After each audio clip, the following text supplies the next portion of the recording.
Hello and welcome everybody to a special six-part series that we are holding here on our YouTube channel in the run-up to the Golden Timeline of Convergence that is incoming on October the 14th and 15th. And here today we are more than delighted, in fact super honored to welcome two brothers on the path.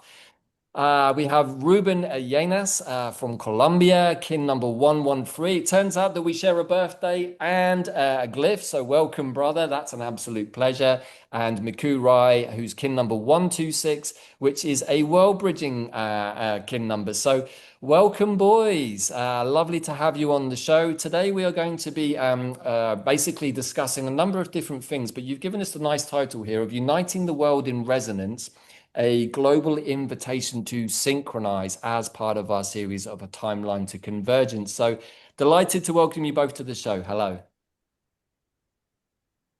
Greetings. Hello and welcome also to this special moment for everyone watching. We are really grateful and thankful for this invitation and for knowing that the golden intersection of timelines is reaching more people and more people are getting aware of this. So it's an honor to be here. Right. And in fact, you know, what really connected us was a number of different things. First of all, both Ruben and Mikauk have their own show called The Galactic Spin, which when we went to watch, it was like, hey, these boys are doing something very similar to the Quantum Compass. So this is a kind of Galactic Spin meets the Quantum Compass, which is also super cool. And we're going to get into a variety of different questions today, right, Bella? Yes, so this is a continuation of the video that we did about Three-Eye Atlas and the golden convergence of timelines. And so it was thanks to the harmonicfactor.com, to the show that you did, that came into our awareness. And it was absolutely all lights went on, like, oh my God, this is it. This is everything we've been working for. So how about you guys do a little introduction of what you do and what you've been doing for a while? Do you want to start, Mikauk? Sure. Thank you. And again, thank you both for having us on your platform and sharing with your audience here. I'm currently living in LA. I've been a timekeeper or one who is working to unify the counts, a lot like yourselves, for about 20 years. I actually got decoded into my galactic signature in the year 2000. So, you know, when you get galactivated, you get your code, it just creates a whole new panorama of perception and synchronicity. And so I've been navigating the path, you know, really with heart and gratitude for 25 years at this point. But very grateful to be here at this turn of the spiral as we are here to welcome this golden intersection together, and just really grateful to meet others in the field, on the path, doing the same. Welcome. In Lakesh, welcome, brother. And please also just share briefly a little bit about the other things you're into. We were really amazed by your musical productions. Right on. Yeah. Thanks for asking that. Yeah, time is art. So really, I've been, you know, spending the better part of the last 30 years as a creative artist and a facilitator of creative spaces back in Washington, D.C. for several years, in the Atlanta community as well as Los Angeles. And yeah, my music is a passion, not for commercial purposes, but truly for synchronization, for the resonance. I mean, being that we're in this yellow resonance seed year, I'm grateful to continue to find ways to put the music out there and share more with folks. So thank you very much. Beautiful. What about Ruben? So you've been doing a lot of the numbers and the decoding. Can you share a little bit more about that? Yes, of course. Thank you so much again for the opportunity. My name is Ruben Llinas. I'm from Colombia, but I live in Mexico, and my heart is really close to the ancestral wisdom that this land holds. And back in the year 2010, I came here attracted by the Mayan prophecies. My mom is a historian, so since I was a kid, I was always interested in ancient civilizations. But in the year 2010, after a series of personal events in my life, I realized that there was something happening. There was something about 2012 I wanted to go deeper. And so I came here to this land to an event called the Prophets Conference with Dr. Jose Arguelles was one of the speakers at that conference. I had the opportunity to translate for him. And since that day, my life changed completely. It opened a new awareness regarding time. And since then, I've been just exploring and researching and writing about the shift in consciousness that is driven by these codes of the new time. So since then, I decided to dedicate my entire life just to explore this knowledge, knowing that it holds, it's like a treasure for humanity.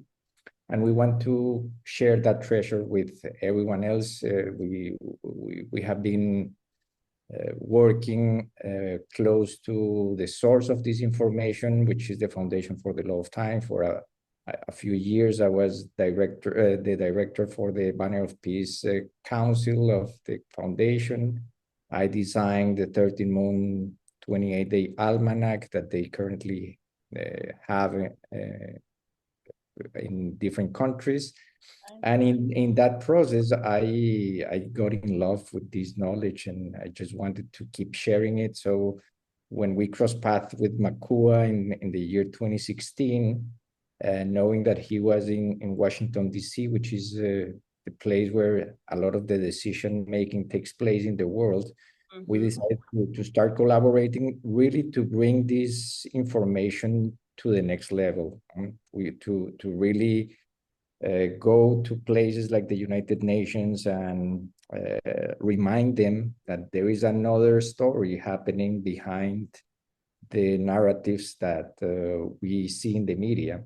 And it is probably not as, it doesn't has the coverage that the news has, but it's still happening, and the golden intersection of timeless is part of that. So this is a discovery that took place 7 years ago while we were working with Makua, and since then we have been just assembling more pieces of this jigsaw puzzle that seems to be right now preparing us for something great. We still don't know what it is, but it is really something amazing. So, Ruben, you actually wrote a paper about this convergence of timelines and presented it in Mexico just a few days ago. Do you want to share a little bit about that? Because I think it's amazing, because we need to collaborate and work with all of these people so that we all come to the same point of truth. Yes, well, like I was mentioning before, our work at the United Nations, presenting this information every year to a group of called Nexus. Makua maybe can talk a little bit more about it, but is a new way of putting new information out there that will bring together young entrepreneurs, philanthropers, and wealth holders to bring new solutions to the planet. So we decided to embark on that adventure of promoting the calendar change for the year 2020. It was a 4-year effort that we embarked back then. And every October, which is the month of the year that the Gregorian calendar started, we do during those days that were lost in time, October 4 to 15, we do like special reports. And in doing one of those reports, we found out that this convergence was happening between the Gregorian calendar and especially the Mayan long count and the Tzolk'in. It's not that connected with the twin spell calendar or the twin spell synchronometer, but it has a convergence of all these systems into one specific point in time.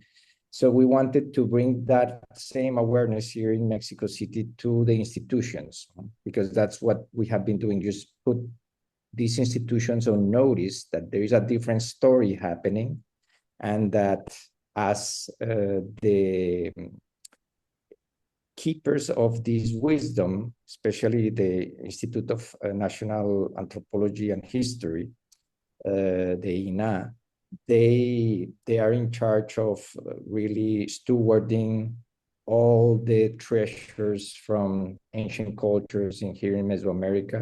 So this is an untangible treasure, the calendar, because a lot of people still don't use it here, especially mainstream. Only some indigenous groups are still using it, and wanted to bring to the awareness of anthropologists and archaeologists that this convergence is happening, so that we can bring more awareness into the subject of time. There is a lot of conversation about space and UFOs and extraterrestrials and interstellar objects coming to the Earth, but not many people are speaking about time. And our entire hologram is a convergence of time and space. So we want to bring balance to that equation between time and space, and make this an everyday conversation, that we can speak about cycles of time and Maya timekeeping as we are speaking about sacred geometry or quantum healing or other subjects. And it's so important what you said, to give the recognition to these amazing civilizations that were here before the Europeans came. There was so much knowledge. There was so much knowledge of the stars, of architecture, of deep connection to the earth, deep connection to the stars, and a beautiful way of timekeeping. So I think this is the perfect moment for all of this to be happening, to rewrite history. The history we've been told is nothing to do with what really has happened. And we are getting a chance to anchor this new golden timeline and rewrite all of this history.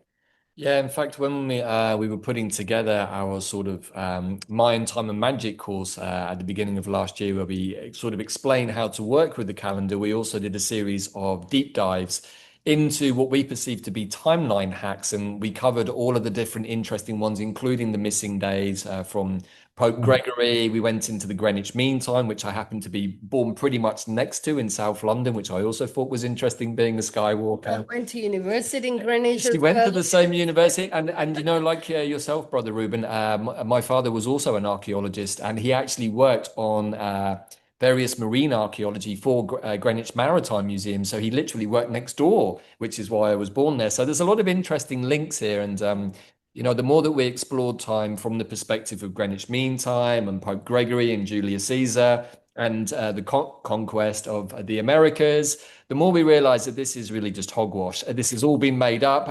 Time is not the way that we perceive it to be. In fact, we came to the conclusion really that time was a series of fragments, perhaps emanating from the disaster in Atlantis, and it's been a series of fragmentary pieces ever since. There hasn't been the unified timeline of convergence, which we feel like you guys is now coming in. So it's been quite the journey, and it sounds like you both have been on an amazing journey too. So perhaps we can get into the questions that we have for you today, and You perhaps also we can have explore. some slides that we Yeah. with that. So the first part we wanted to do was, I think, what we were talking about, which is a recap of why is this moment so important, and what deeper meaning or cosmic significance do these dates actually hold for humanity right now. So take it away. We have a few slides, which is basically like a synthesis, because this is a revelation and a study that we have been doing for the past 7 years, really, and it's only until now that we are really putting it into a formal presentation. These are parts of the slides that we presented actually here in Mexico City a few days ago. So we are really honored to be able to share it for the first time here. And if you allow me, I will share my screen and go over the basics of what is happening really, and answer those questions that you just mentioned. Sure. So, oops. Yeah. Can you see my screen? Beautiful, yes. Yeah. Perfect. So, well, when we speak about the golden intersection of timelines, and we allow actually everyone to name it in the way that they feel more comfortable. You have been speaking about the harmonic convergence of timelines. It's actually based on the harmonic convergence. This event is like a ripple of that. And it's really the harmonic convergence of past, present, and future. In a small window of time, of course, we know that time is an illusion, but for practical purposes, it's always good to have points of reference within the tapestry of time that we can use as anchors for new energy to come in.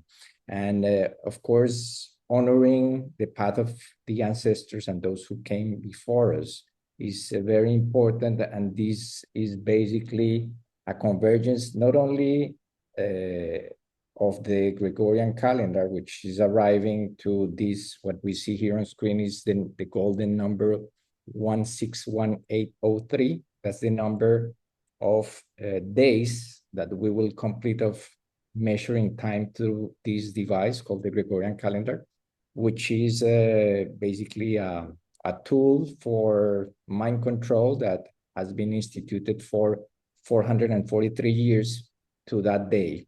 And so this was a discovery that took place 7 years ago on October 4th, 2018, when as we were preparing articles for speaking about these 10 days lost in time, we realized that there is a golden number encrypted within a 443-year period. There is this for everyone.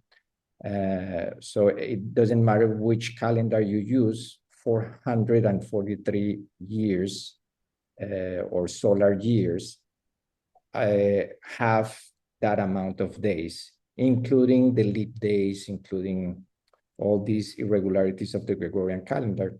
So we noticed that that was an interesting synchronicity, but we also noticed that on the Mayan long count, this day was this day corresponded to the date 13.0.13.0.0. And that really opened up a new series of, new path of research, because that's the long count, which is one of the 17 calendars. But on the Solkin, which is the 260-day sacred calendar, is the day for Ahau, which is the one that we see here on the green square. That symbol is for Ahau. In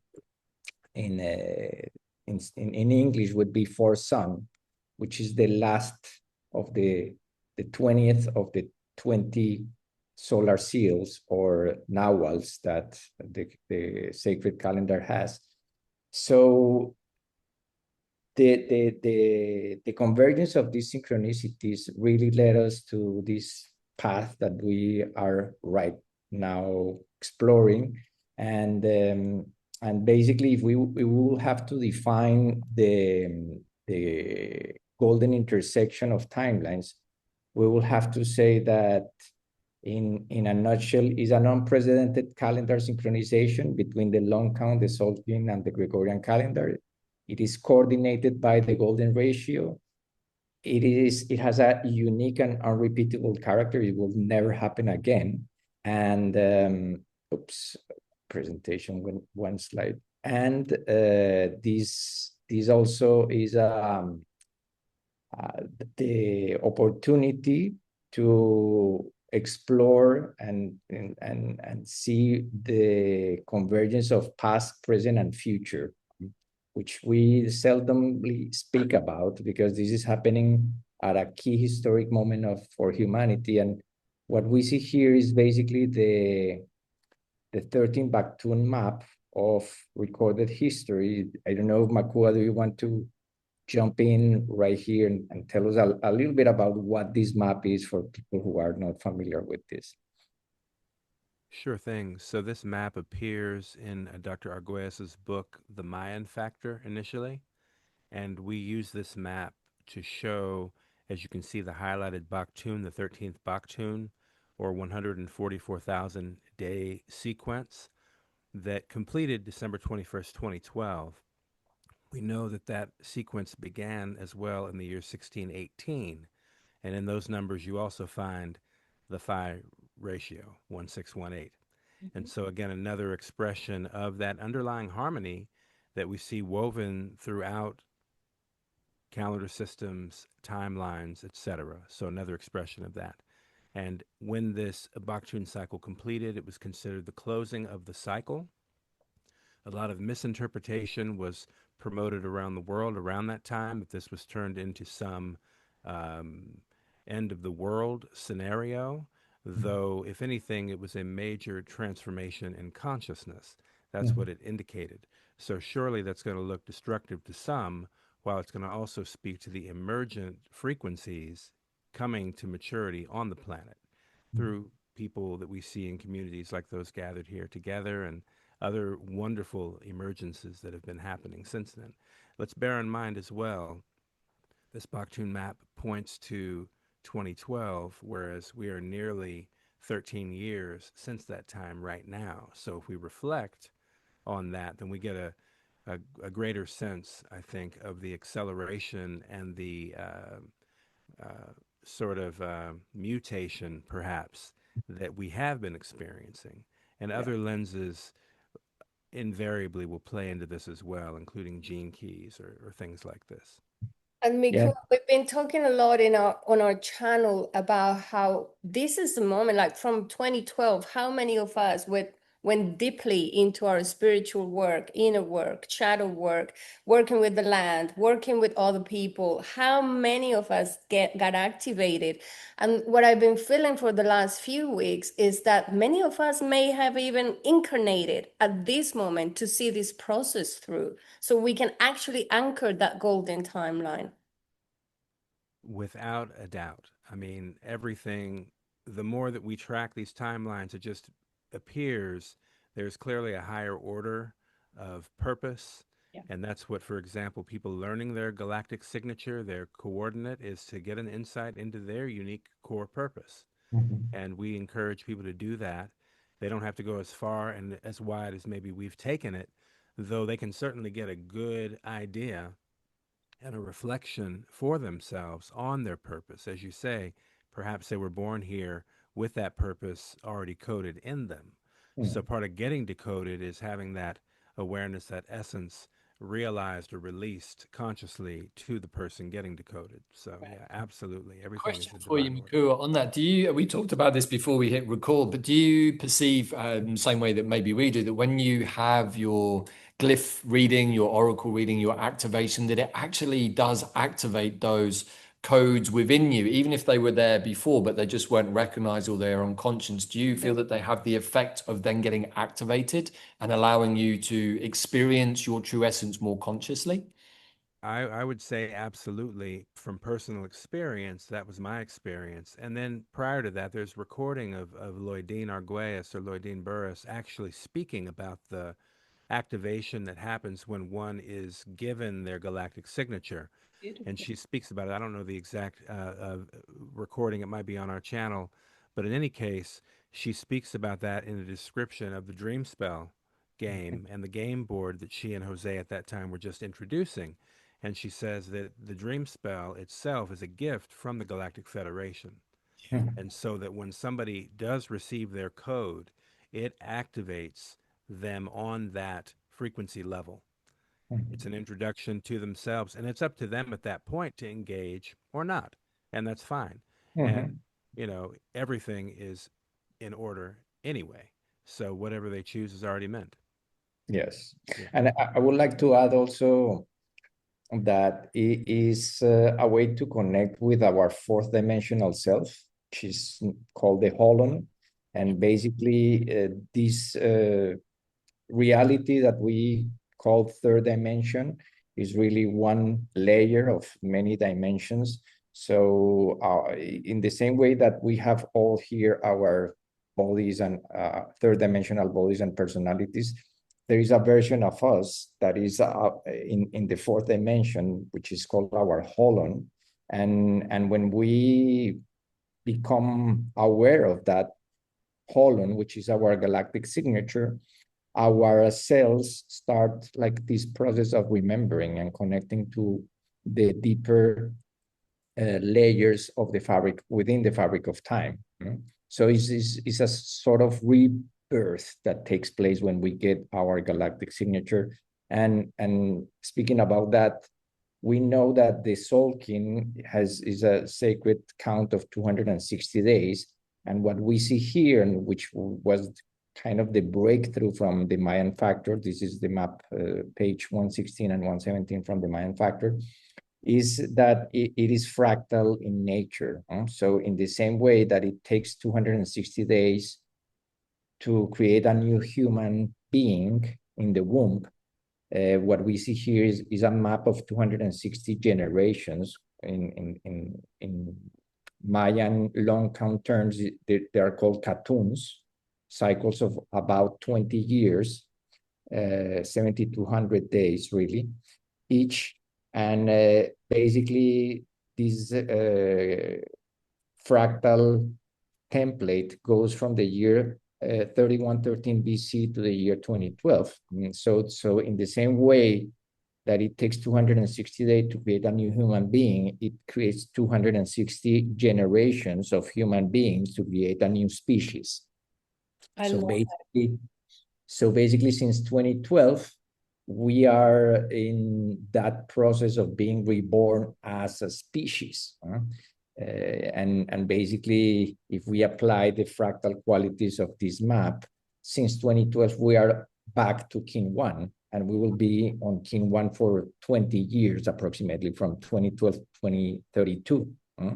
So we are in that birthing process. We know that the dragon is the energy of birth and the primordial mother, and we are birthing this new humanity as we speak. So what people were expecting in 2012, like a really noticeable event in the world, that we will see everything just crumbling, and some people, like Makua mentioned, thought that we will have earthquakes and volcanoes exploding. This is really a more subtle process of being reborn. And in the same way that 1992 to 2012 prepare us for that birthing, from the year 2012 to 2032, we are coming out of that womb. So we have to perceive these thresholds really as windows in which major shifts are happening, but not in one day. They come in stages, and probably the golden intersection of timelines is announcing a new stage. And this is why we say this, because in the same way that we track 13 days every way spell of 13 moons every year, or 13 Bactuns for a new species, we can track also 13 years, and that's the threshold we are entering in 2012. We are really entering the completion of a fractal cycle of 13 stages that started on December 21st, 2012, and will come to a close really on December 21st, 2025. What happens is that within the long count, there is another cycle of time that is similar to a year, but is only 360 days. This is because the number 360 resembles a circle. And so it's easier for our consciousness to interpret this as the completion of a cycle. 360 days is a cycle or a circle. And within that framework, if we apply, this is basically the dates that each of these periods of 144,000 days ended and started. We again make emphasis that the last cycle of 144,000 days, the 13th Bactun, started on September 18, 1618, which is the golden number in Gregorian years. So that really was a clue in finding out that this entire evolutionary process, like life, is being coordinated or governed by the golden ratio. And if we apply a fractal count of cycles of 360 days from December 21st, 2012, which we see on the left side of the screen, to October 14, 15, 2025, we can see that we arrive to the 13.0.13.0.0 marker on that day. What makes this marker unique is that it's the same energy that signal the start and the end of the long count, which is this glyph for Ahau. In dream spell terms, that would be King 160. And King 160 happens to be the golden section or the golden intersection of the 260-day count. So that's why we believe that this is an invitation from the ancestors to really put our attention and our intention on that particular date, because we will not only complete 18 cycles of 260 days, but also 13 cycles of 360 days on that particular point in time, as the Gregorian calendar reaches its golden number, or in days. We can see here that the Gregorian calendar is reaching on that particular date that golden number, and this would be the golden section or the golden intersection of timelines. Then Makua, would you want to jump in? Please feel free. Yeah, I guess what I'm really compelled to share is that this is us getting a tune-up. So December 21st, 2012 was an introduction of sorts, a course correction. And I do believe enough people of goodwill around the planet were doing their work to ensure that we actually did avert what could have otherwise been greater calamity around that time. So we know people were very active around the world. A lot of ceremony was occurring with great souls everywhere to help move the energy where it needed to go. And so I would just say to humanity, congratulations. We did a great job then, though that was just the beginning of the ongoing work.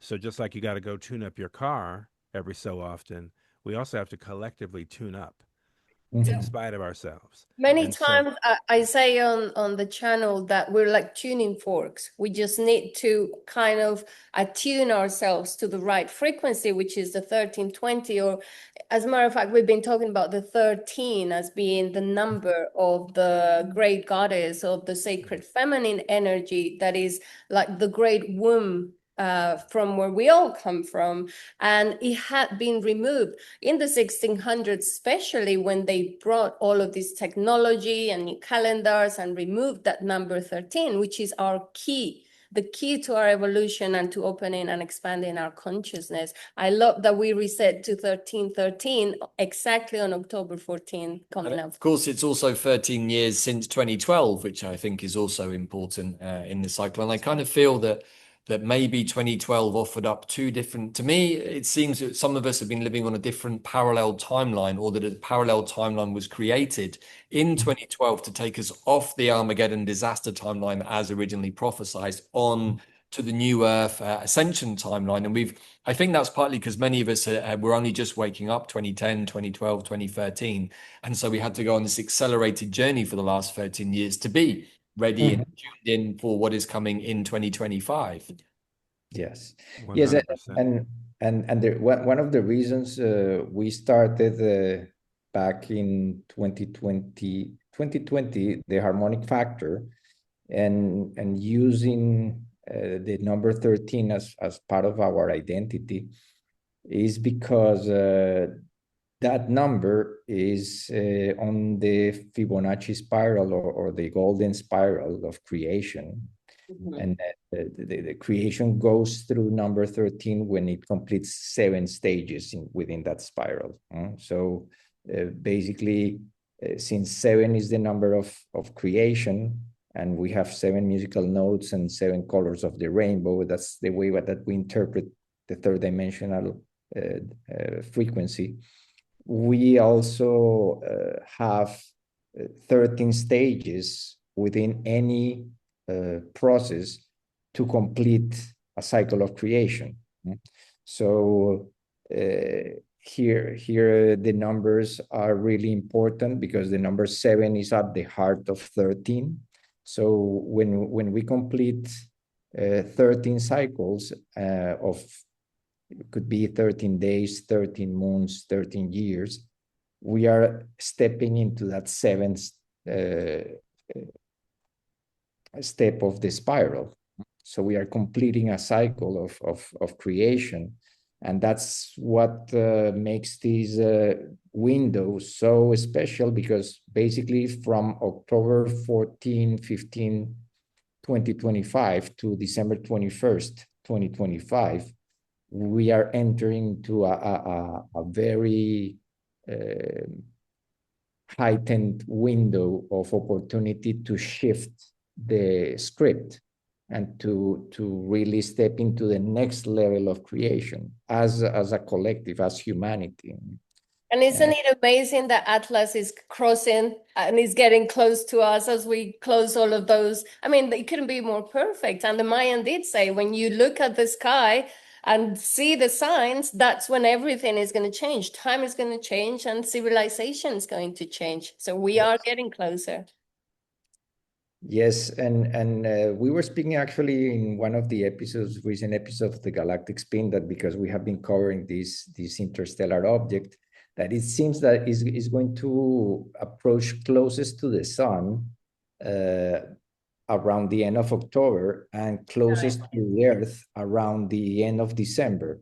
So it's in that window that we will have this interstellar object, which as a cosmic visitor, reminding us that we are completing a cycle, and the same way that we can focus our attention in space, we can focus our attention in time and the cycles that we are closing and finishing. And we need to make sure we're attuned to the stars as well, because that's part of what we've been talking about. If we don't look at the real true sky, the real constellations, we're also leaving part of that energy outside of ourselves. And all of that is part of us as well. We see that there are, in fact, there are 88 constellations that we interact with. But this closest one of 13 signs, because we need to include the Serpents constellation, which is connected to the center of the galaxy and is from where we can actually infuse ourselves with that life force energy directly from the galactic center. And unless people start doing that, they're not going to activate that part of themselves, which is the multidimensional selves. Exactly. Yep. These are the people's medicines. The orientation to the sky, and the things we've been cut off from systemically has Correct. been for the purpose of disconnecting people from their natural medicines. Exactly. So yes, to anchor and orient ourselves. And one of the things I really love about what you all are doing is making conscious the sidereal astrology and the difference between Western and sidereal, because it's important to have a proper orientation, and that's a part of what all this work is really about. And that's why all of this seems to be emerging at the same time. And as the Gene Keys refers to this time as the oncoming rhythmic symphony, a symphony is obviously included of various instruments, many, many multiple parts working in concert together. And so this is a beautiful, I feel, example of us just even having this engagement with you all right now when it really matters, because we are ramping up collectively for this wonderful, auspicious moment to observe. And even for those who aren't conscious to it, it's going to impact them beautifully, impeccably, because Right, and it's, if you you know, also think about the illusion of time that the Gregorian Julius calendar has given us for the last several millennia, it seems also the more we were investigating the Western tropical astrology and then comparing it to the true sidereal constellational astrology, that maybe that fault timeline with that astrology were hand in glove, and it wasn't really a system that was designed to support us, but maybe other more nefarious forces on the planet. And so we've been looking at this and realizing that the Western astrology always plays out the way that it's described because it's already been pre-planned to do that. And it seems like magic. Oh, this always happens whenever this aligns with this, there's a financial collapse or this yeah, happens. And it's So like, yeah, because it was planned like that 2000 years it ago. goes way back, Right? way back to ancient Babylon. Yeah. These are priesthoods and very, very deep technologies yeah. Yeah. that still hold sway with most people. Right. But we are in the time of transition. So that's the bigger part, is this wave that is An here now. awakening because Yeah, we needed to be conscious of that system so we can bring something that does work for us. Yeah. precisely. And what a time to be alive and to know that you're actually part of that cleanup crew, right? It's I amazing. remember one of my teachers saying when I was learning healing and magic with him, he said, really and truly, we're just glorified garbage cleaners removing rubbish from people's fields, and we can expand that out fractally, perhaps, to the planet that we're here to clean up the lower density of detritus that has somehow plagued our planet during this illusory time period that we've been in. Yeah. I'd like to take the conversation. I don't know if you're done with the slides, but what about people? What can people do now? Like, what are we suggesting here for people to do around the world? Yeah, I'll answer that just as much to simply say we're inviting people to get into nature, get into some place that you hold sacred, get into your heart. Honestly, it's like an opportunity to really be receptive Yeah. because there is a tone, there's a resonance moving through, and it may be subtle, but at the same time, it's very powerful. Hmm. And the more, as we mentioned earlier, wherever we put our attention on, it's going to grow and amplify. And more people are not just to this moment necessarily, but just the bigger moment that we're all experiencing. It's an invitation for this entire moment to really connect with the root and the origin. One of the things that we really want to emphasize for the people out here as we collectively hold this space is to be present to the emergence and the rising of indigenous wisdom and the cultures around the world. It's no coincidence that the golden intersection of timelines is preceded by Dia de las Razas in Latin America, preceded by Indigenous Peoples Day in North America. It's also no coincidence that when we launched the two before October 14th, 2016, that was during that window of Indigenous Peoples Day at that time, which I think that week was October 10th, but we released it in that window with that intention, and we had no idea about the golden intersection at that point.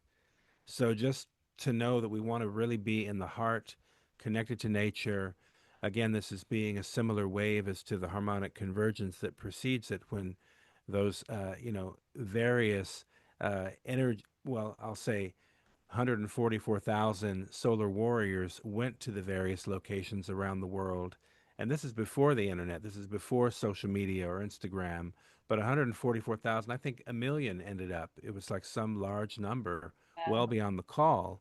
But it just shows this is a time, similarly now, 38 years later, to take it to another level, especially on this side of 2012. Do you guys want to share about your plans for that time of the convergence? You have an amazing plan to do something in Palenque in Mexico. Absolutely. I'll mention and then ask Ruben to elaborate. But we are going to be anchoring and holding space for the dates of the 10th to the 17th of October in Palenque, Chiapas, Mexico. Traditionally known as La Camha is the name of the ancient town or community. But this is the noted location of the Temple of Inscriptions. Some people would be familiar with Lord Pakal um, and his legacy and the various monuments that are there. Uh, and so we are having an opportunity to gather and converge with people who have been felt the call to come and meet us there in Palenque. And so we're again, it's just a call to the nations, of the peoples of the world, to connect. Whether you're physically able to be there in Palenque or not, just know that there's an anchoring of this signal happening with Palenque. And I'm going to invite Ruben to speak on that a bit more. It's very precious because it relates not just to the past and the present, but also the future count and cycle. And so we're commemorating all three within that very powerful window. So just being aware of it is one level of being able to participate. And then certainly for those who can be there physically and help us transmit, then that's also awesome. But Ruben, please feel free to share with folks some of the backstory. You're on mute. You're on mute, Ruben. Thank you so much. I'm sorry. Yes, Pakalbotan was a prophetic figure of probably similar to Abraham or Odin in the Nordic traditions, and Thoth. So these are bringers of new wisdom. And the Temple of Inscriptions is the pyramid under which he was buried in the year 692. And at the top is called the Temple of Inscriptions because there are 3 panels with the full history of the Palenque dynasty inscribed in those panels. But on the western panel, there is a date that has baffled archaeologists and anthropologists, which is October 13 of the year 4772. That's the completion of 20 Baktuns, that cycle of 20. Since we have the frequency 1320 is the Solkin, every time that we complete a cycle of 20, we complete also a new hologram.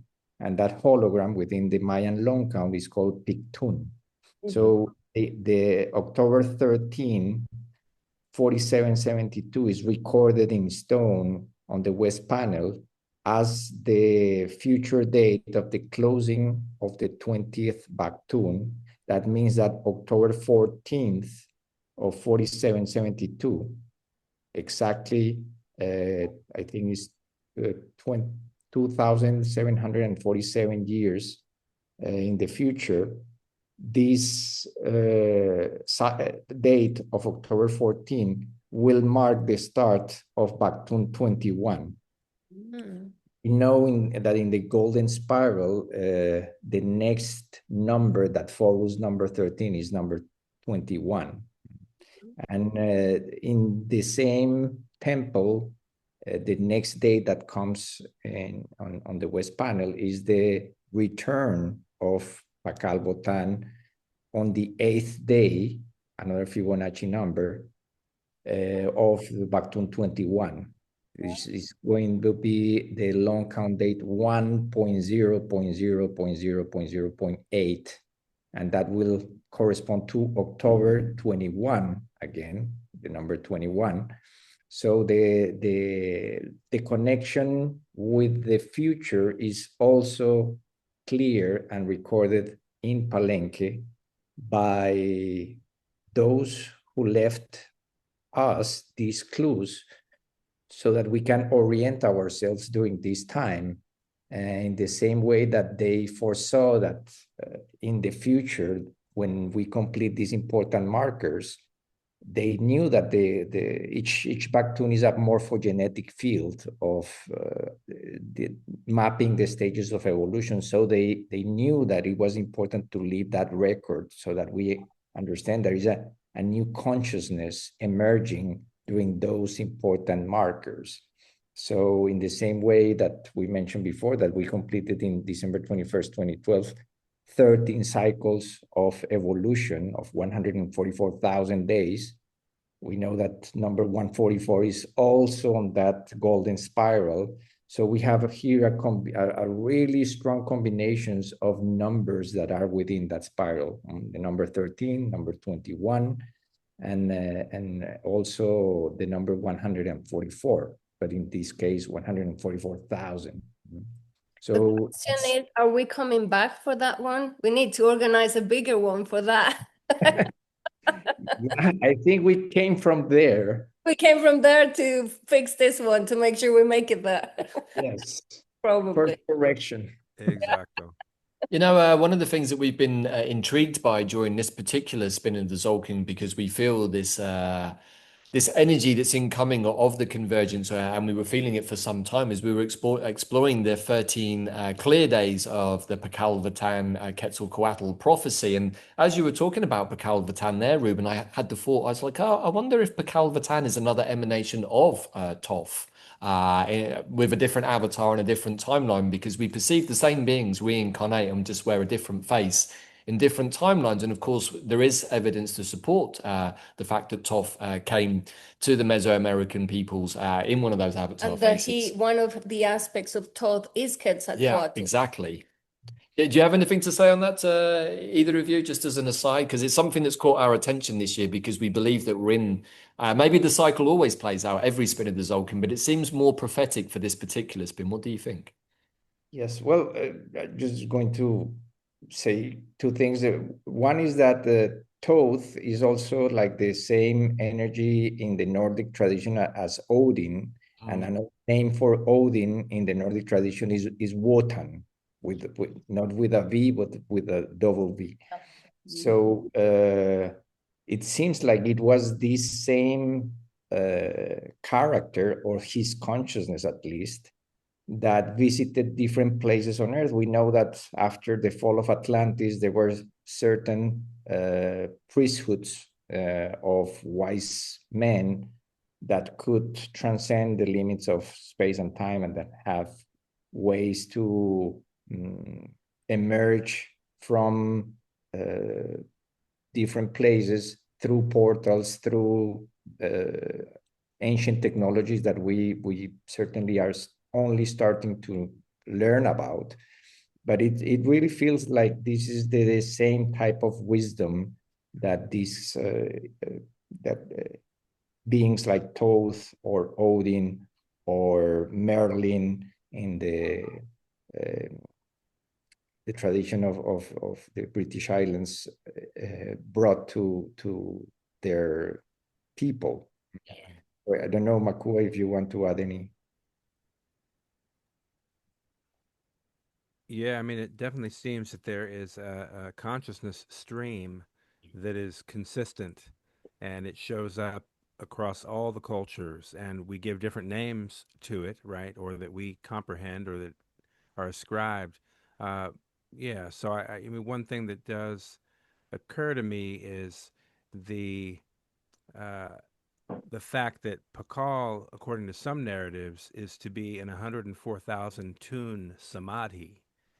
And so that's a meditation. So that to me is suggesting that this entire thing that we're experiencing, this hologram of Earth, could be the projection of a very high order meditation, honestly. And if we are considering this 104,000 tune samadhi of this master, then who's to say when he can or cannot choose to incarnate at points across a so-called timeline that we're here tracking in fragments, but it's part of one whole cohesive expression. I don't know. I mean, I think there is definitely continuity and connection to it without a doubt. Yeah, I think that's kind of the conclusion that we're arriving at. And of course, other emanations maybe would include Viracocha, and we've even tracked this into the Anunnaki families and particularly Enki's lineage. And it seems that Ningatsida, one of Enki's many children, is another emanation of Thoth, and perhaps one of the that family that was sent here to perhaps bring the information without the contamination that his half brother Marduk had, for example, and many other members of the family that all contributed to some of the mess in the Babylonian period, or the so-called Age of Aries. So there's lots of interesting threads that you can start to weave into the bigger story, right? And some of the archaeologists in Mexico are now being inclined to the idea that all of the knowledge of the beautiful sacred architecture and even some of the calendar systems actually came from Peru, the pre-Incan. So the connection to Viracocha is super strong there. He could have been initially there. and then moved. We were in a place called in Michoacan. There is a beautiful area where there are Purepecha people, and they are descendants of these Peruvian people, but they're in Mexico. Yeah.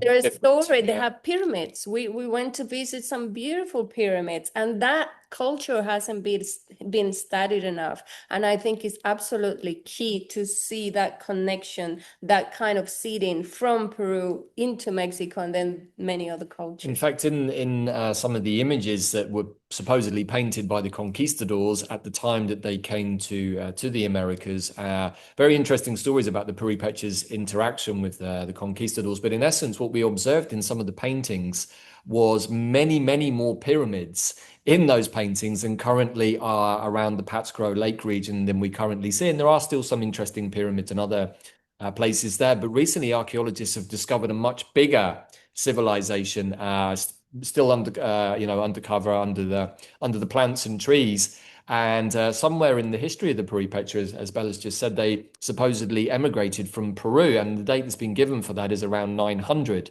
AD. So, we still have a stone, which is their calendar, and they keep a fire alive. It's beautiful stone. I'm sure you can find pictures of it, but they still have a calendar written on this stone, and it's absolutely ancient. So it's a culture that is still alive with a language, with a calendar system, with pyramids, and so much more. Yeah, and they actually had the sense, I guess you could say, in one way, not to take the Spanish on head to head, and they actually didn't want to engage in warfare, and so they somewhat surrendered. But we have the impression that before they surrendered, they knew the Spanish were coming, because I think they were quite smart like that, and they probably buried or hid all of the really, really important stuff. So it's the only group that was not defeated by the Aztec. Yeah, that's true.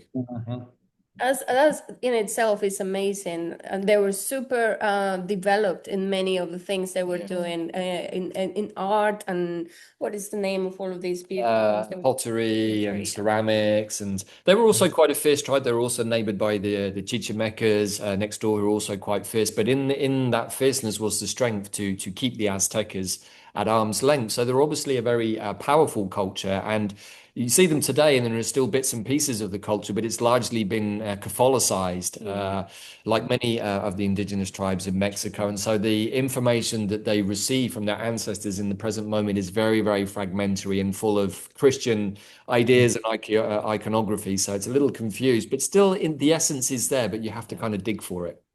Yes. Yes, and especially these traditions, they are part of that same stream that goes from the Andes, and they go up the spinal cord of the Americas, which is all that mountain range, and we see different expressions of that. Of course, the people from Peru, the Inca, they used to follow the Pachacuti calendar, which is also a 13-moon, 28-day calendar, and it was actually in the year 2016, Evo Morales, which is was the president of Bolivia at the time, that he represents the Aymara people. The Aymara also follow a 13-month, 28-day calendar. They start on June 21st, their year, on the summer solstice. There's a different start, but it's the same frequency. And he proposed to ditch the Gregorian calendar back in 2016. And that's why it really inspired us to go forward to the United Nations and bring this message of changing the calendar, because it's really the most subtle program of mind control that is running currently.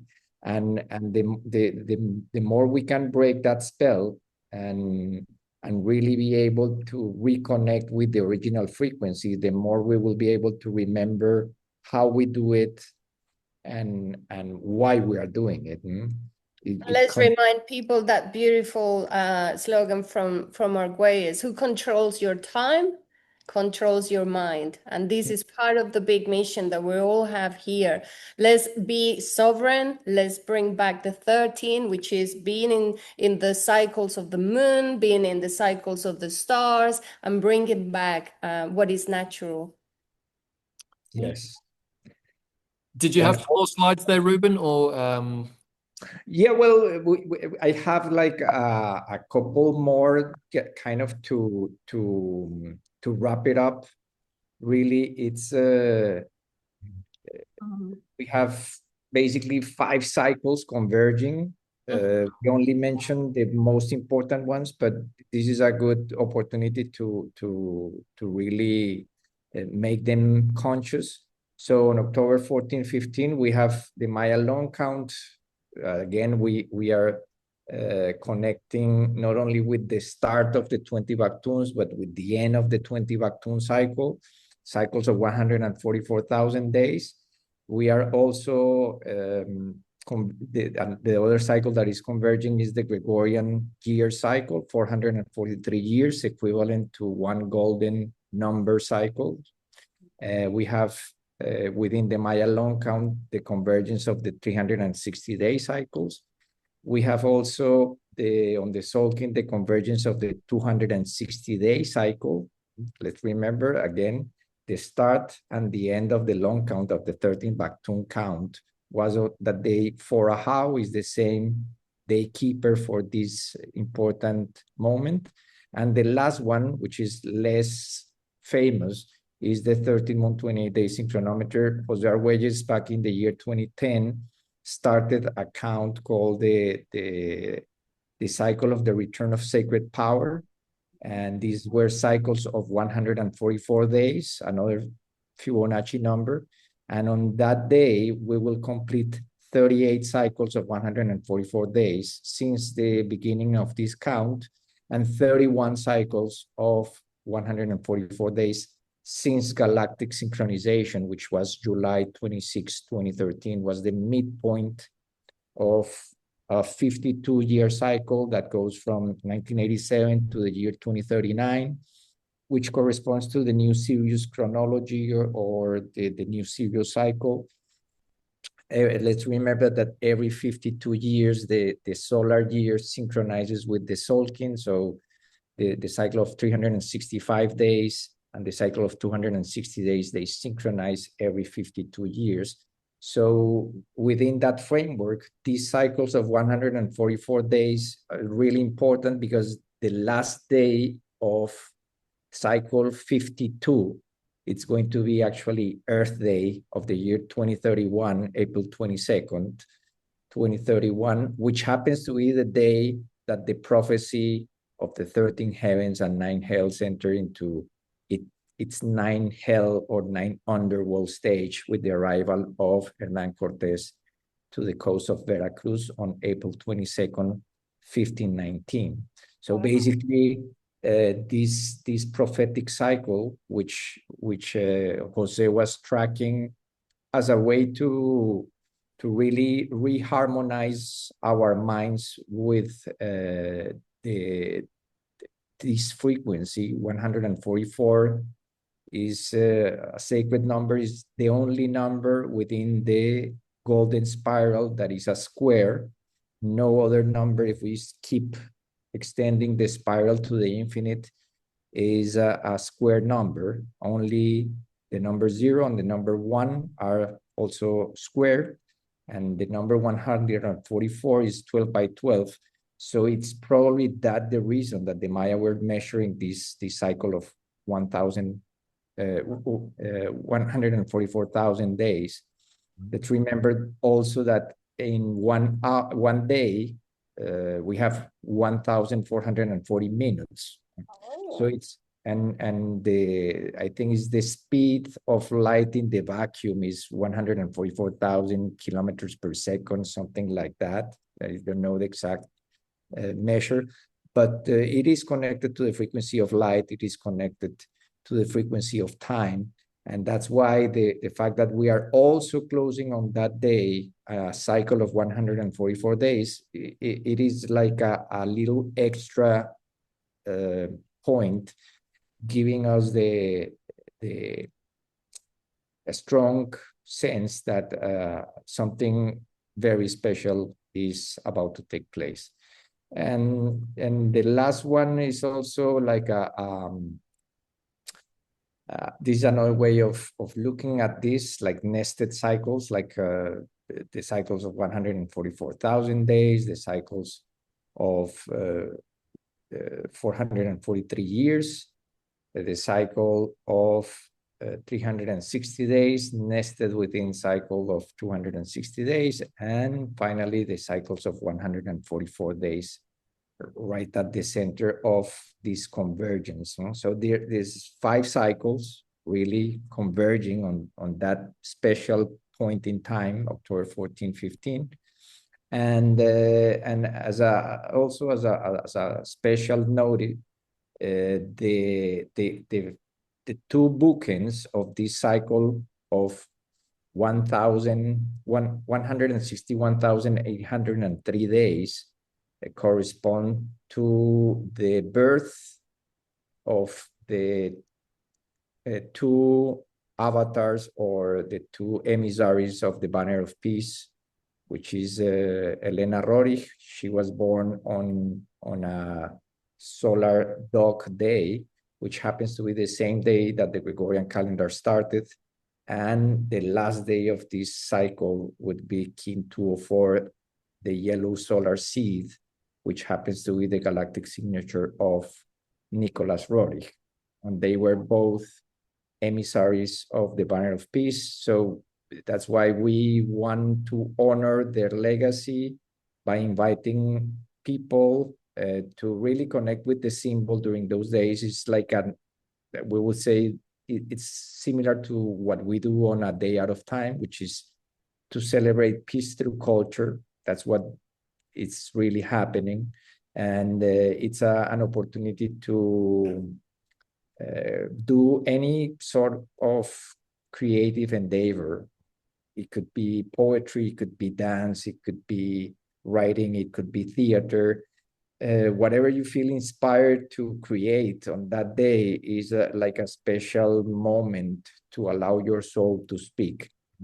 And in that way, honor the banner, which is basically the union of art, science, and spirituality under one culture. That's what we want to really emphasize for this day, is that wherever you are, doesn't matter your background or your belief system, just become available for this frequency to enter us and to synchronize us with the larger patterns of life, which is basically, we know that most of life forms on this planet are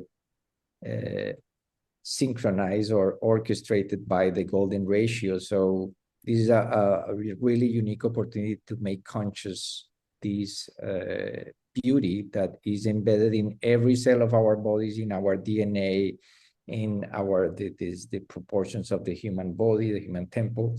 So it's a way to really connect with that essence and allow that to shift us into the next stage of evolution.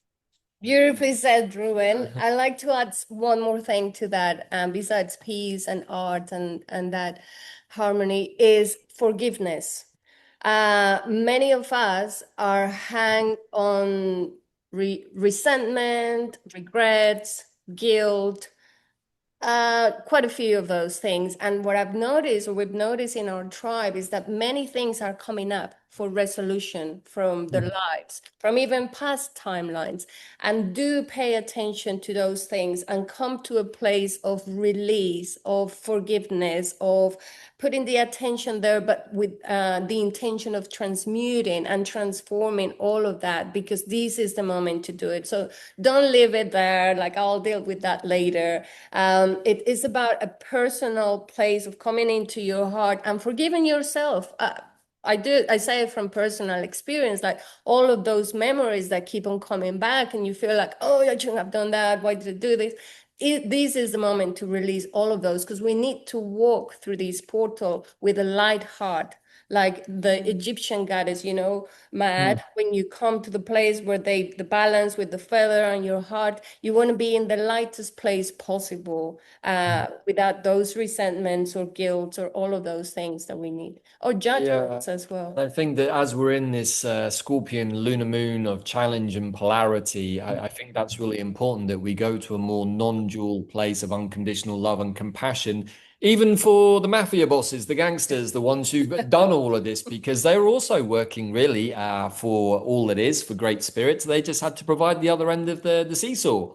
And I think that it's important to remember this, because otherwise I could see easily that society could slip into a vindictive places with these people have to pay, they've committed terrible crimes, and it just creates more of the division. And it doesn't necessarily mean that we have to like or agree what some of these beings have been doing or holding sway over our planet, but we all of us all agreed to come here to participate in this experiment and to choose a spectrum of light or lack of light that we were going to color our experience with, and we all agreed to that before we came here. And I think that that's a really critical point, because if there's no division between us, those forces that would seek to divide us don't have a hold on us in that way. And this is a planet of polarities and dualities. It is part of the experience. We came to transcend that polarity, but we needed to experience contrast.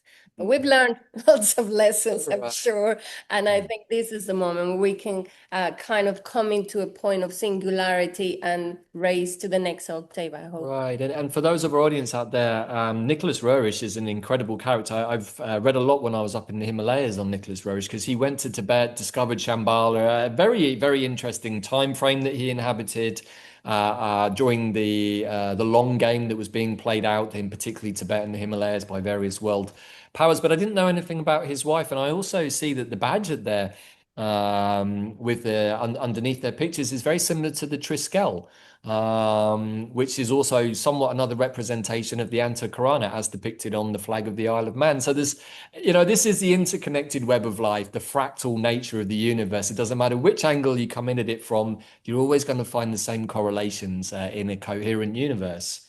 Thank you wonderful. so much, Yeah. Ruben and Mikauk. Do you have anything else you want to add to start wrapping it up? It's been exciting. It's so delightful. Yeah, really interesting. I would just like to echo what you were saying, just with regard to forgiveness, because in the question of what do we want to energize or bring to this moment, certainly forgiveness is key, and the idea of forgiving absolutely everybody for absolutely everything.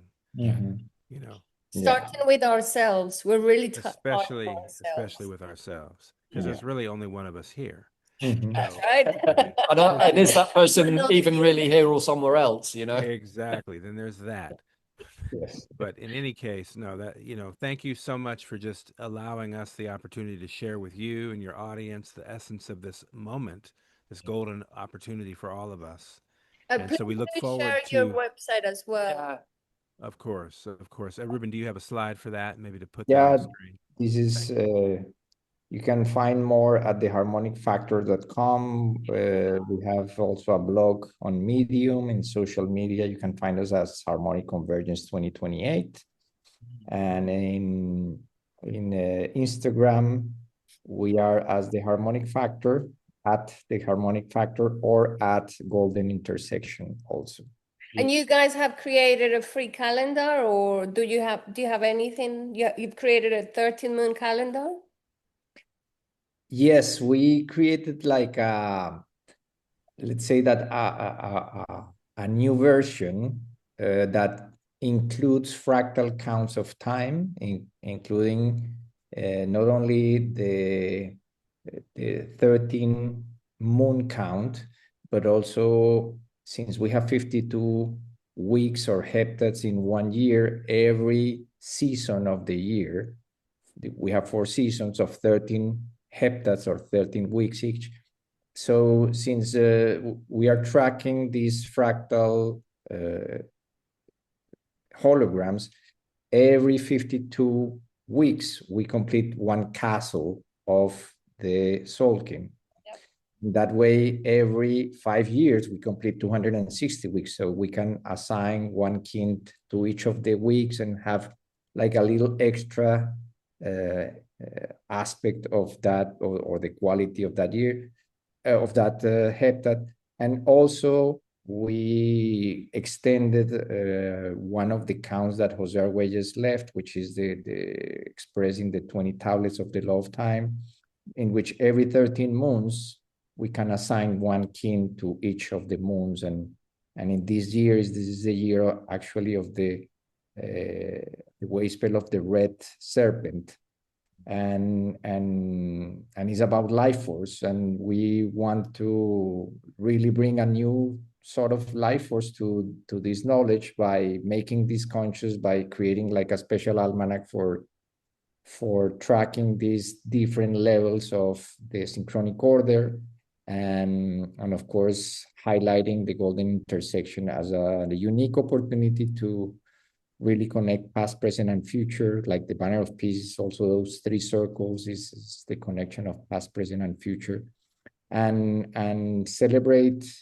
peace through culture every year, every day out of time is really a unique opportunity to stop, pause, disconnect from the matrix, and renew our intentions for the next year. Like you did, we were watching the special that you did for July 26th. So that's what we want to see more people doing. In this way, we can really share time with like-minded and like-hearted individuals all around the world, and hold that frequency of the new time together. Beautiful. Let me share a synchronicity. So about 3 years ago, 4 solstices ago, we started to do the Quantum Compass show on the wave spell of the serpent. Yeah. That was how we started. We were called to do it then. And since then, we've done a lot of work with the constellational and stellar nations astrology, which uses many constellations and stars, about bringing back the serpent energy and balancing the serpent energy within ourselves, so that we bring the masculine and feminine, the healing and the wisdom, and unite them within ourselves, because that's how we connect both hemispheres, and we can transcend the lowest nodes of the serpent energy into a Christ consciousness, which is where we want to reach, the 5D consciousness or the golden timeline. It's been fascinating to have you here. We could talk for hours, and I hope we get to do this again. Yeah, just on the point of the serpent, just to wrap up, as Bella's just mentioned, there is a whole pathway of fixed star constellational work, which is called stellar nations, emanating out of Hungary. And within that, there are 13 stellar nations, which are really the aspects of our off-planet DNA, which includes the Draconians, the Andromedans, the Sirians, Arcturians, and so on and so forth. And each of the 13 nations is ascribed a different title: the Dragon Nation, the Angel Nation. But there is a female serpent nation and a male serpent nation. And we've sort of, through the research and by following this pathway, we've come to understand that this really represents our snake ancestors, who are the Babylonians, the Anunnaki, the Sumerians, those beings. But you can also track much of the activity of the snake beings through the position of the glyphs, in the same way you can do with the dragons, and quite a few of the other glyphs too. The eagles, there is a bird nation. And so it's interesting to flick between the two, because they really do correlate, and we can track some of the serpent activity of our leaders, who are quite serpentine in Europe and particularly the Middle East, or Draco. Especially in Britain, we have a mixture of arthropodic beings, dragon beings, and serpent beings. That is really how the empire was created. And also within that, the fight between the Lyrans and the Draconians is depicted through the heraldic shields, whether they had lions on their shields, whether they had dragons on their shields, all of which then links back into the Knights of the Round Table. And so, that's what we wanted to do with this 13 moons, is open up these conversations of correspondences and synchronicities to see, whether they still hold water, or whether maybe they've got taken off course by mythology and people's embellishments that don't quite hold the original resonance. So any final messages you want to send to our audience? Any final invitations? Anything, guys, you want to just share, each one of you? Makua. Go up first. I would just like to say thank you, and any invitation to people to just get into their heart. This is the time to be there, as everything is collapsing to the center anyway. Yeah. And from a physics perspective, that is what the golden intersection represents, is that moment of harmonic collapse. So just really being present to that, and we look forward to tuning in with each of you in the field as everything is interconnected. And we give great thanks for both of you. Thank you. Bravo to that. Yeah, and Ruben.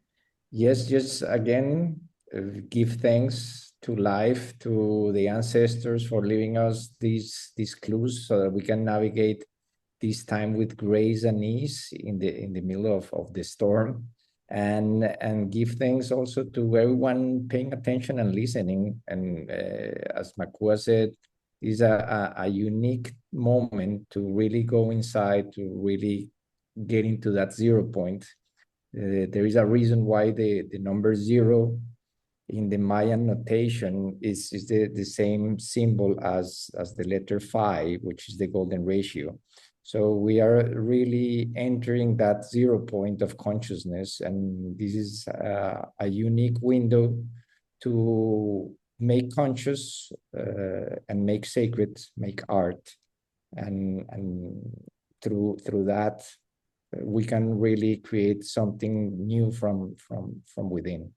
Beautiful. Wow, And we are the ones we've been waiting for. Yes. So this is the moment to be paying attention. Thank you Yeah. so much for coming As to the time show. traveling beings, we are literally the ancestors that we've been waiting for, just in a different emanation. So, for all of you out there who haven't caught the Galactic Spin Show from Mikauk and Ruben, please do check it out. Lots of interesting weaves there, including some of the different cycles and ways of looking at things that Ruben was showing us on the recent podcast. And depending on your capacity to hold layers of consciousness or various timelines, I definitely recommend checking that out. But thank you so much, both of you, for being our first guests on this special series, Timeline to Convergence. And yeah, booyakasha. I really feel like you've helped open up more Booyakasha. interesting threads for us all to deep dive onto. And I really welcome the opportunity to invite you back to do more with us, because I think we could have talked for 3 or 4 hours here easily. But you know, for logistics' sake, we're going to wrap it up here for today. But thank you so much to both of you. Thank you for your dedication to the work over this last 20 years. It's quite impressive to hear about all of the things that you've been doing, following the work of Jose, Lloydine, and Stephanie, and all of the community out there. I feel this is the moment that all of the global communities that those guys helped set up back in the 80s and 90s are all stepping up now, because there is a resonance that we're seeing in other fields that are not related to what we've just talked about, but are sharing pictures of 13 moon calendars. Yeah. They don't know what they're talking about, but they do understand that it's important to them. Yeah. So yeah, there's something happening. Thing that I was shown a couple of years ago is that as we created those anchor points in the 5D, more and more people that were already tuning to it would start being like harmonizing Yes. that grid. So it Yeah. looked like island, like Nodal nodal points, points yeah. in a grid that is 5D, in this crystalline grid. And as many of you following these calendar systems and the consciousness path, we all started to connect, and then the map solidified, the grid solidified, and here's where we are. So we're starting this path Yeah. together.